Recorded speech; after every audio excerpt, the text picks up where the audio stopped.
যে সুন্নি ধর্মীয় নেতাদের বিপুল সমর্থনে ২০২২ সালে ক্ষমতায় এসেছিলেন ক্যাপ্টেন ইব্রাহিম ত্রাওরে, আজ তাদের বিরুদ্ধেই তিনি রীতিমতো যুদ্ধ ঘোষণা করেছেন। কিন্তু হঠাৎ কেন এই বৈরিতা? সরকারের দাবি কিছু ধর্মীয় নেতা খুতবার মাধ্যমে দেশে উগ্রবাদ ছড়াচ্ছেন।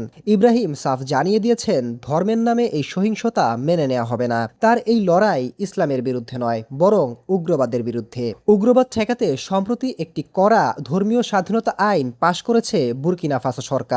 এতে ধর্মীয় প্রতিষ্ঠানের আর্থিক হিসাব কঠোর তদারকিতে আনা হয়েছে। শিশুদের দিয়ে ধর্মের নামে ভিক্ষাবৃত্তি অপরাধ হিসেবে গণ্য করা হয়েছে।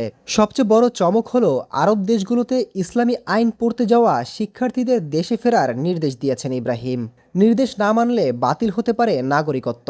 তার যুক্তি, দেশের তরুণদের শুধু ধর্মীয় শিক্ষা নিলে চলবে না, উন্নয়নের জন্য পেশাগত দক্ষতাও অর্জন করতে হবে। তাছাড়া বিদেশে ধর্মীয় শিক্ষা নিতে হলেও এখন থেকে সরকারের অনুমতি লাগবে। এই নতুন আইনের কড়া সমালোচনা করায় এরই মধ্যে গ্রেফতার হয়েছেন দেশের অন্যতম প্রভাবশালী সুন্নি আলেম ইমাম মোহাম্মদ ইসহাক কিন্ড্রা ও মাহমুদ বারু।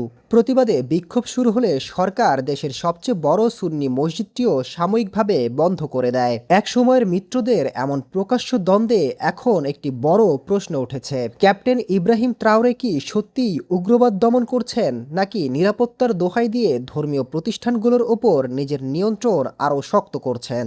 বুর্কিনা ফাসোর রাজনীতিতে এখন এটি সবচেয়ে বড় বিতর্ক। Desk report, global math.